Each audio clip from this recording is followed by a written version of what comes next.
ఇక ఆంధ్ర బోర్డర్లో మావోయిస్టులు రెచ్చిపోయారు. అల్లూరి సీతారామరాజు జిల్లా సరిహద్దు ఛత్తీస్గఢ్ రాష్ట్రంలో జగదల్పూర్ నుంచి విజయవాడ వెళ్తున్న ఆర్టీసీ బస్సును మావోయిస్టులు అడ్డుకొని దగ్ధం చేశారు. అంతేకాకుండా మరో 2 ట్రక్లను, ఓ కారును డీజిల్ పోసి తగలబెట్టారు. చింతూరు ఏజెన్సీ ప్రాంతంలోని వీరాపురం దగ్గర ఈ సంఘటన జరిగింది. ఆసిర్గూడెం వద్ద తాగునీరు కోసం ప్రయాణికులు దిగిన తర్వాత ఈ సంఘటన చోటు చేసుకుందనేది సమాచారం. కాగా విద్యార్థులకు ట్యాబ్ల పంపిణీ కార్యక్రమాన్ని ప్రారంభించేందుకు సీఎం జగన్ ఇవాళ అల్లూరి జిల్లాకు రానున్నారు. ఈ నేపథ్యంలో పోలీసులు భద్రతను కట్టుదిట్టం చేశారు.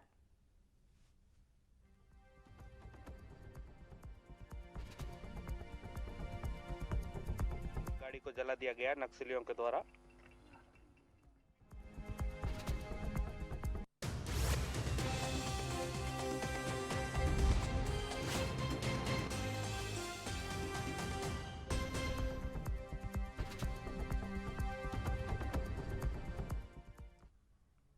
ఆంధ్ర బోర్డర్లో మావోయిస్టులు రెచ్చిపోయారు.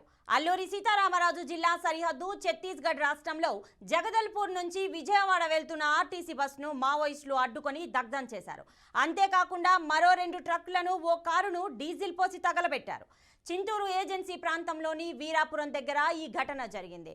ఆసిర్గూడెం వద్ద తాగునీరు కోసం ప్రయాణికులు దిగిన తర్వాత ఈ సంఘటన చోటు చేసుకుందని సమాచారం. కాగా విద్యార్థులకు ట్యాబ్ల పంపిణీ కార్యక్రమాన్ని ప్రారంభించేందుకు సీఎం జగన్ ఇవాళ అల్లూరి జిల్లాకు రానున్నారు. ఈ నేపథ్యంలో పోలీసులు భద్రతను కట్టుదిట్టం చేశారు.